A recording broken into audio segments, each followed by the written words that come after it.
Narito tayo ngayon upang matunghayan ang napakainit, nagbabaga, talaga namang pinag-uusapan at latest na inaabangan ng lahat.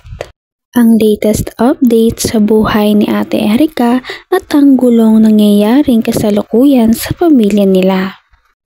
Nadawit na naman ang pangalan ni Lolo Miguel dahil noong nakaraan ay sinabihang siyang dahilan ng bisyo ni Erica at ngayon ay may kasabuatan daw silang dalawa ng kanyang apo dahil sa pera. At ito ang mga nangyari. Ng mga marites. Eto na. Sabuatan ba ang nangyari? Ay, sabuatan bang nangyari? Kay Lolo Miguel. Kay Lolo Miguel. Erica. Panahon na ito, binablog ni Kalinga Prab. Di umano, ay hindi na magpapablog. Itong dalawang magkapatid dahil magpupokus sa pag-aaral. Yan, no? Binanggit nila yan. Yan ang topic natin. Guys, ano sa palagay ninyo? Si Lolo Miguel ba ay naging konsentidor? Yon ang tanong. Ay, ituloy. Ba't nawala? I feel beautiful because I treat my hair with keratin. Keratin? Skip na po at ito ay live ta, mga kaibigan. Dahil kailangan tang pong magmadaling yan. At mag-meeting pa kami ay ngayon alas 8. Ano po sa palagay ninyo? Medyo kasi binabalansi ko lang naman. Balansi mo siyempre. Ay, naman ay Kuya Bal ay sasabihin ay ako ay bumaligtad na eh. Ay, binabalansi ko lang. Tawa-tawa ka pa. As an actor, balansin natin. Hindi lang yung focus natin si Glenn. Glenn po! Ayan. Sige. Kuya Bal, yun yung reaction mo. Yan. Yan na ha. Kartihan mo. Eto na. Ay naman sa ating pagkakaalam, sa ating lahat, sa bawat isa, ang ating puso ay naaantig dahil sa ating pagkakaalam ay aping-api. Sino? Inabando na. Sino? Si Lolo. Si Lola Lolo. ay pinabayaan ng apo matapos sungkit na sponsor sa Kalingap. Okay. Ay, iyon ang ating nararamdaman. Talagang kung sa habag, tayo naman po ay may habag, talagang nakakaawa naman baga. Oo naman, dahil siyempre, pumatanda na yan eh. Bakit ba ipagkakait pa yung kapiranggot na tulong, pabigas man lang, pagkain, Opo, totoo yan. Uyam-uyam, pambiling gamot, libo-libo naman, ang pera natatanggap ng magkapatid na buhaya. Paniwala ko dyan. Bakit tayo pagkakait? No? Kung sa nakakaawa naman talaga tayo na may puso at damdamin. No? Naawa nga ako ay. Balikan lang natin. Balikan natin.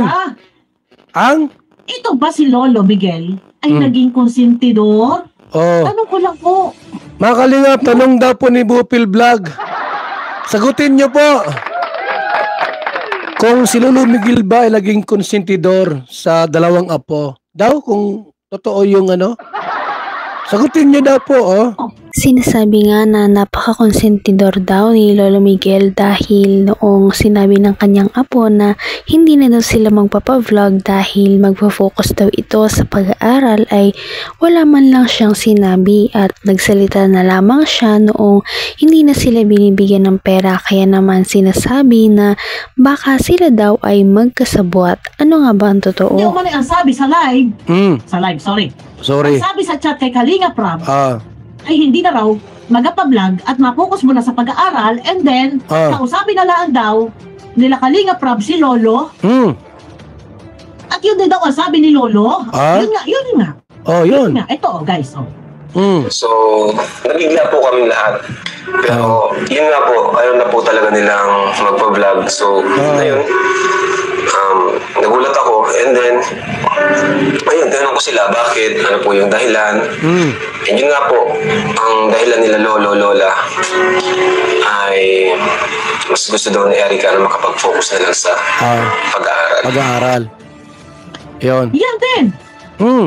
Ang sabi ni Lolo, magpo-focus daw muna sa pag-aaral. Sinabi po niya yan, mga Kalingap, di ba? Ang tanong, Lolo. Ang tanong po, Lolo. Noong mga panahong iyan, sabihin na natin hindi mo alam.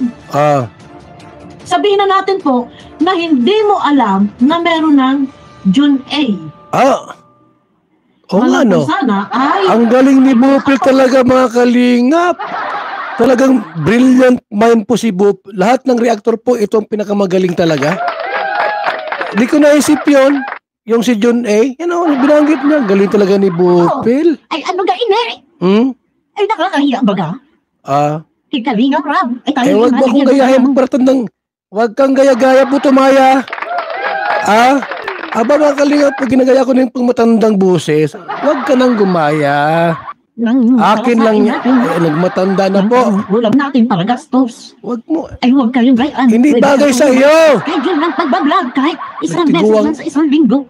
Ano to, fast forward? Bakit hindi ito naisip ni Lolo na man lang ay mabigyan niya ng payo, advice, ang kanyang mga apo. Ayan. At sabihin na natin na malapit na ang pabahay. Ay mga apo ay naka-line up na sa pabahay. Abay, ay hindi ba kaninin? Magdrama-drama po. Bakit Magdrama-drama. hindi pinanghinayanan ang pabahay ng Ginagaya Kalinga? ko. Sinong tao? Ha? Sinong tao na ikaw na yung pababahayan ay hinayawan? Bakit hindi nang hinayang? Si Lolo, pati itong dalawang apo.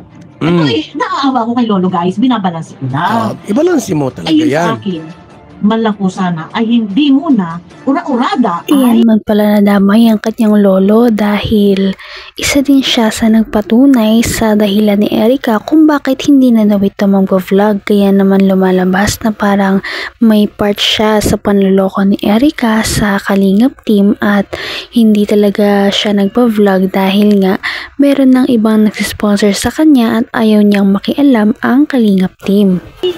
nagdesisyon. Pwede. Nang sa gano'n naman, hindi si Lolo dito nagmukhang kawawa. Kasi lumalabas dito na silang ayunan ni Lolo yung magkapatid. Yun. Pwede. Sa madaling salita, eto ha, sa mga salaysay ni Lolo at ni Tita, alam nila. Alam nila. Ay nagpapadala ng pera kay May. Sinabi nila na si May ang may hawak ng pera. Opo. So, alam ko rin yan. Alam. Alam. Ni Lolo. At si Lolo pa ang tagabili ng materyales. Oo nga, no, pinanggit sa yan. ng bahay. Nagkaroon nga lang tama. Kapanawaan dahil doon sa perang pang-paopera ng mata. Sa makatuwid, sa madaling salita, alam ni Lolo yan. Alam! Full support si Lolo. Alam po, alam. Si Lolo nga ay tagabili ng materyales. Yun, binanggit ni Lolo Miguel yan. Ibig sabihin, full support niya si Lolo. Nagkataon lang talaga na nagkaroon sila ng agawan sa pera. Ay! Di ba? Ngayon, ano ang prueba mo, Bopil Vlog? Ano ang prueba mo? Naka-black and white ba yan? Ha? Naka-black and white yan, dae. Dae daw po. ang paningin, kawawa naman talaga kung sa kawawa. Hindi ka nga may edad na baga. Tayo naman ay naman. mga anak na may mga malalambot na puso. Ngayon lang, ang aking inaalala, siyempre, baka i-entra ha, hindi natin sure. Naman. Ipagpapatuloy ni Ruel ang pagbablog kay Lolo Miguel. Ito ang aking masasabi. Ha?